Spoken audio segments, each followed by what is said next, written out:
शास्त्रीय संगीत में प्रशिक्षित पंडित ओंकारनाथ मिश्र आज वो हमारे बीच में हैं और संगीत के प्रवीण से भी ऊपर उन्होंने संगीत की जो शिक्षा ग्रहण की है और संगीत में काफ़ी क्षेत्र में इन्होंने सिखाया है। और उसके बाद आज संगीत से जुड़े इनके साथ हम कुछ बातचीत करेंगे। नमस्कार, मैं पाठकनामा से सुदर्शन कपटिया पहले आपका बहुत बहुत स्वागत करता हूँ।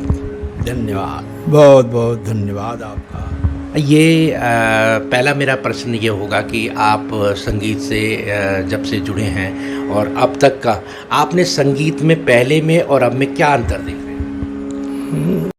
पहले और अब में संगीत में साधना का अंतर आया है। पहले गुरु शिष्य परंपरा थी और गुरु की देख रेख में स्वर की साधना होती थी। मैंने भी 12 साल तक गुरु की देख रेख में पैर दबा करके सेवा करके जो कुछ भी संगीत की समझ पैदा हुई वो 12 साल के बाद परिपक्व हुआ। आपने कहा साधना की इसके बाद। अच्छा, जैसे संगीत है, आजकल का युवा वर्ग है इस संगीत की तरफ आ रहा है, एक मॉडर्न संगीत की तरफ ज़्यादा जूझ रहा है, उसके लिए आप मॉडर्न जो आजकल के बच्चे उनके लिए क्या कहना चाहेंगे? पहली बात तो मैं ये कहूँगा कि संगीत मन मस्तिष्क और आत्मा को प्रभावित करता है। संगीत रूपी धनुष से जो शब्द रूपी बाण निकलते हैं वो शरीर को बेध कर उसका प्रभाव कालांतर लंबे समय तक छोड़ते हैं। इसलिए जो शब्द आज प्रयोग किए जा रहे हैं, जिस संगीत की आज बातचीत हो रही है, जो संगीत आज फल फूल रहा है, वो बहुत अर्थ तक आज की अव्यवस्था का कारण है। क्योंकि जो कुछ भी मैं देखता हूँ, शब्द जब संगीत के माध्यम से हृदय तक पहुँचता है तो वो शब्द प्रभाव डालता है। जैसे भक्ति के संबंध में मैं कहूँ, भक्ति से संबंधित जब शब्द लिए जाते हैं तो वो शांति भाव को पैदा करते हैं। तो इस प्रकार से मैं देखता हूँ कि आज जो अव्यवस्था है, आज जो वृक्षों का नाश हो रहा है, जो आज अत्याचार अनाचार की आंधी आ रही है, उसमें संगीत का भी कहीं न कहीं कोई न कोई हाथ। अच्छा, आपने बहुत अच्छी बात बताई। जैसे संगीत है, युवा वर्ग है, संगीत में आना चाह रहा है, संगीत को सीखना चाह रहा है, तो उसके लिए जैसे शास्त्रीय संगीत है, आप शास्त्रीय संगीत के प्रवीण हैं, सब कुछ जानकार है, तो उनके लिए, युवा वर्ग के लिए प्रथम जो प्राथमिकता जो रूप में प्रथम सीढ़ी है उसके बारे में बताएं। संगीत साधक को सबसे पहले तो स्वर को ठीक करना चाहिए। जब तक स्वर सही नहीं लगेगा तब तक प्रभाव नहीं आएगा। मुझे एक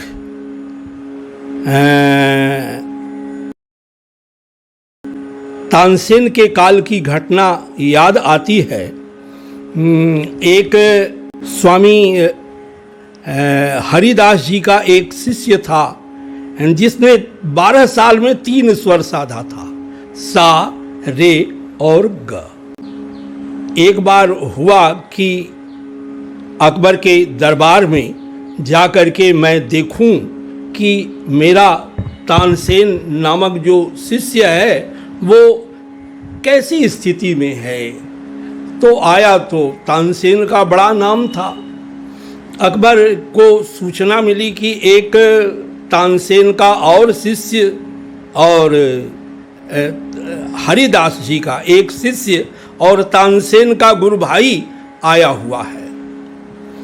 तो उन्होंने बड़े प्यार से बड़े सम्मान के साथ कहा कि नहीं, आज आप सुनाओगे।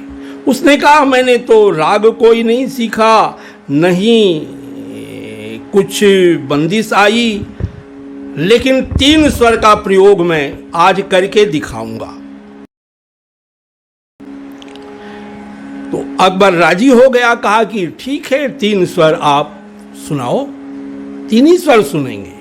उसने तानपुरा मिलाया और तानपुरा मिला करके केवल सड़ज लगाया, सा लगाया और ऐसा लगाया कि लोग आनंद विभोर हो गए।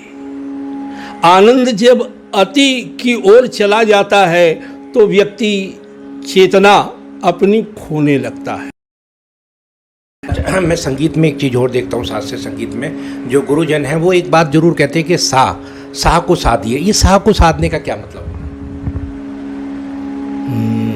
सा जो है वो मुख्य स्वर है और इससे शरीर का जो संबंध है वो मूलाधार चक्र से है। मूलाधार चक्र अगर जागृत हो जाएगा तो मूलाधार चक्र के कई विशेषताएं हैं। व्यक्ति अपने आसन से उठ जाएगा, बहुत प्रकार की शक्तियों का स्वामी हो जाएगा। मूलाधार चक्र होता कहाँ पर सर? मूलाधार चक्र जो हमारी बैकबोन है, जो पिछली रीढ़ की हड्डी है, उसकी शुरुआत यहाँ होती है, वहाँ मूलाधार चक्र है और वो सा के द्वारा जागृत होता है।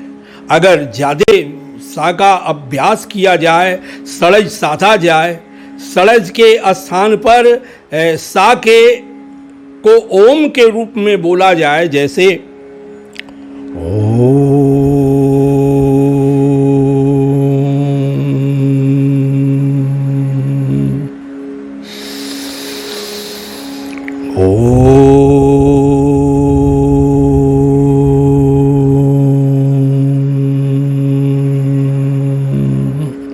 ऐसे साधा जाए तो बहुत से रोग भी चले जाएंगे, मन शांत होगा और संगीत में उन्नति होगी। अच्छा, जो छात्र लोग हैं जो अभी संगीत सीख रहे हैं, शास्त्रीय संगीत की शिक्षा ग्रहण कर रहे हैं, उनके लिए आपकी तरफ से ऐसा क्या ज्ञान है या ऐसा क्या मूल मंत्र है कि वो प्राथमिकता से इस रूप को अपने को ऐसे साधने की के? देखिए, मैं सबसे पहले तो शुद्ध उच्चारण कराता हूँ। सा रे ग म प ध नी, इसका शुद्ध उच्चारण हो। कभी कभी कुछ बच्चे ऐसे हैं जो नाक से स्वर लगाते हैं, तो म और नी तो अनुनासिक हैं, वो नाक से लग जाएं तो कोई बात नहीं है। लेकिन अगर रे नाक से लगे, ग नाक से लगे तो वो दिक्कत पैदा करेगा, वो स्वर सौंदर्य में बाधा पैदा करेगा और वो ठीक भी नहीं होगा। इस प्रकार से स्वर को साधना चाहिए। सड़ज को अच्छी तरह जब सध जाए तो ऋषभ में भी 2 ऋषभ हैं, एक शुद्ध और एक कोमल, दोनों को क्रमशः साधना। तो जो जैसे मंत्र सप्तक साधना है तो वो क्यों साधा जाता है ऐसे? मंत्र सप्तक साधने का अर्थ ये है कि आपका फिर 3 सप्तकों पर अभ्यास हो जाएगा। 3 सप्तक तक जाने की स्थिति बनेगी, स्वर आपका लगने लगेगा। तार सप्तक में भी बढ़िया लगेगा अगर मंत्र सप्तक ठीक ठीक सज जाए तो साधना ही मंत्र सप्तक की होती थी। जाड़े में अधिकांश 4 बजे भोर में उठ करके मंत्र सप्तक की साधना करते थे। ऐसे लोग हैं हमारे शास्त्रीय संगीत को सीख रहे हैं, शास्त्रीय संगीत में रुचि रखते हैं और उनकी उम्र भी ज़्यादा हो गई है, तो क्या वो शास्त्रीय संगीत को उसकी शिक्षा ग्रहण कर सकते हैं जो एबो 50+ हैं या 50 से ऊपर है या 45 से ऊपर है और उनका रुझान संगीत शास्त्रीय संगीत की ओर है, तो उसके बारे में बताइए।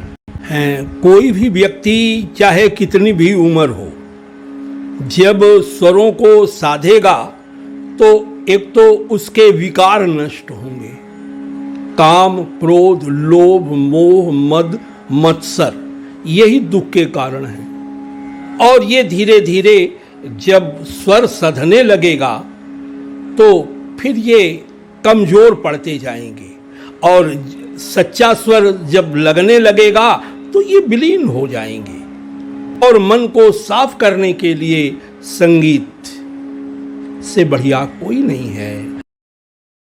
आप इतने पंडित हैं, संगीत को जानने वाले हैं, तब आज तक आपके मैं शहर के अंदर, सहारनपुर शहर के अंदर और क्षेत्रीय जो पश्चिमी उत्तर प्रदेश में, जैसे लोग कुछ थोड़ा सा ज्ञान होने के बाद भी बहुत कुछ अपने को बांटने की कोशिश करते हैं, पर आप इतने प्रवीण होने के बाद आप इतना मतलब एक अलग साधना रूप में बैठे हैं, और जैसे आपने कोई शिक्षण की कोई क्लास नहीं लगा रखी है, उसके बारे में बताइए, ऐसा क्यों? असल में स्वर सध जाने के बाद मन में शांति आ गई, और मन में शांति आते ही कबीर की जो दोहा है, जब आवे संतोष धन सब धन धूरि समान, गोधन, गजधन, बाजधन और रतन धन खान, मिल जाए संतोष धन सब धन धूरि समान। तो संतोष मिल गया है, और जितना कुछ उपलब्ध हो जाता है उतने में ही मैं संतुष्ट हूँ। अच्छा, जैसे यहाँ की क्षेत्रीय जनता है या बच्चे लोग हैं या छात्र लोग हैं, वो इस संगीत में आपसे मिलना चाहते हैं या आपसे प्रशिक्षण लेना चाहते हैं, तो उसके लिए आपके पास कैसे संपर्क साध? नहीं, हमारा नंबर है, मोबाइल है, उस पर कांटेक्ट कर सकते हैं, आप दे दें 94-126-501-28।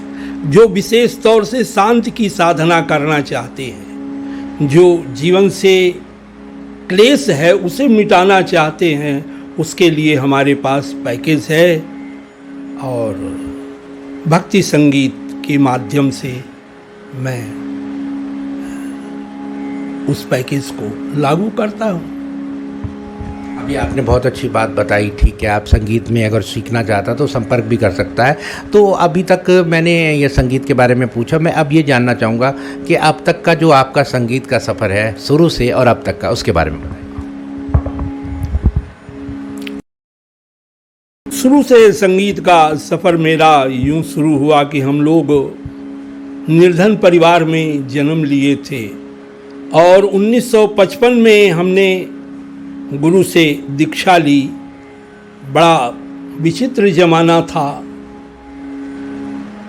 एक एक पैसे का अभाव था, 1.25 रुपया बड़ी मुश्किल से जुटाया गया, कुछ फूल माला, कुछ मिठाई, कुछ थोड़े से वस्त्र ले करके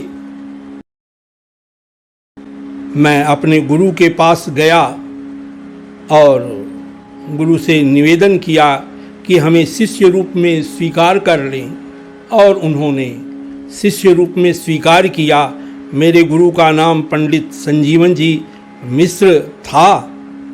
अब वो संसार में नहीं रहे, और वो बनारस के प्रसिद्ध संगीतज्ञ रामदास जी के परम प्रिय शिष्यों में से एक थे, और बड़े गुणी थे। ठुमरी ऐसा गाते थे जिसका जवाब नहीं, जो बोल कहते थे वो बोल सटीक भाव में बिल्कुल ऐसा आता था कि लय बिल्कुल प्रतीक्षा कर रही हो, इस भाव से वो स्वर को कहते थे। और बड़े धार्मिक प्रवृत्ति के थे। उन्होंने बहुत से शिष्यों को संगीत सिखाया, और वो सब सफल रहे। 12 साल तक मैंने संगीत सीखी। 1955 से लेकर के 67 तक का मेरा संगीत शिक्षण का काल रहा। उसके बाद मैं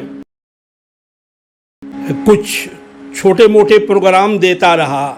घर की हालत ठीक नहीं थी, इसलिए संगीत का प्रोग्राम देना पड़ा। फिर नौकरी कर ली, फिर ट्यूशन पढ़ाया।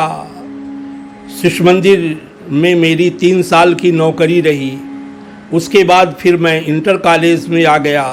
इंटर कॉलेज में साधना करता हुआ 8 साल तक मैंने सादा जीवन और 4 बजे उठ करके संगीत की साधना की।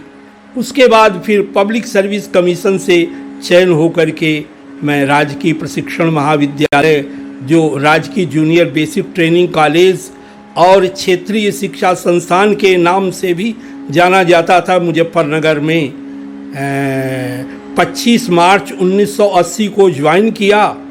और फिर उसके बाद बीटीसी को पढ़ाने लगा और जहाँ जहाँ जैसी जैसी ज़रूरत पड़ी एलटी ट्रेनिंग में भी हमने संगीत सिखाया। कुछ गीत गवाए, कुछ भजन गवाए और फिर संगीत का कारवां यूं ही चलता रहा। वेदपाठी भवन में बहुत से शिष्य आए, मेरे से संगीत सीखा। वहाँ जितने भी संगीत के शिक्षक थे वो भी आए और कहे कि मिश्रा जी कुछ बंदिशें आप हमें दीजिए, और मैंने यथासंभव सबकी मदद की। एक बात और, जैसे जो बच्चे अब संगीत सीख रहे हैं, कहीं भी सीख रहे हैं, किसी के पास भी शिक्षण ग्रहण कर रहे हैं, तो उनके लिए आपका क्या मूल मंत्र है जो देना चाहें? मूल मंत्र ये है कि कोई भी सिखा रहा है तो सबसे पहले तो स्वरों का बोध ठीक ठीक करावे, घबरा करके बंदिश न सिखावे। स्वरों को जब सध जाए तो फिर आगे कुछ भी सिखावे। मेरे मामा जी कहते थे कि अगर सड़क ठीक है तो उस पर बैलगाड़ी भी चलेगी और कार भी चलेगी, मोटर गाड़ी भी चलेगी, सभी कुछ चलेगी। ऐसे ही स्वर सज जाए और गला ठीक ठीक काम करने लगे तो जो भी गाएंगे वो अच्छा लगेगा। जैसे आजकल बच्चे लोग पलटे करते हैं, सरगम करते हैं, उनके बारे में बताइए। जो पलटे और सरगम करते हैं, क्या उसमें गले के अंदर कोई अंदर मतलब कोई नया सुधार सा दिखाई देता है? नहीं, पलटा तो करते समय एक तो पलटा को पलट करके गाना चाहिए। जैसे मैं एक आध पलटा आपको बता दे रहा हूँ। छोटा सा पलटा है, सारे गरे गम गम प म पद पध नि धनि सा पधनि म पद गम प रे गम सारे ग। ऐसे गाना चाहिए। अधिकांश लोग गाते हैं सा नि ध प ध प म ग म ग रे सा। ये अभी शहर के संगीतज्ञ, छुपा हुआ चेहरा और अपने आप में संतुष्ट छवि रखने वाले पंडित जी, इनसे हम बातचीत कर रहे थे। उनका कहना बहुत अच्छा लगा कि संतुष्टि सबसे बड़ी चीज़ है। प्रशिक्षण के लिए मेरे पास अगर कोई भी आता है तो मेरे द्वार से खाली नहीं जाएगा। वीडियो जर्नलिस्ट विनोद कुमार के साथ पाठकनामा से सुदर्शन कपटियाल।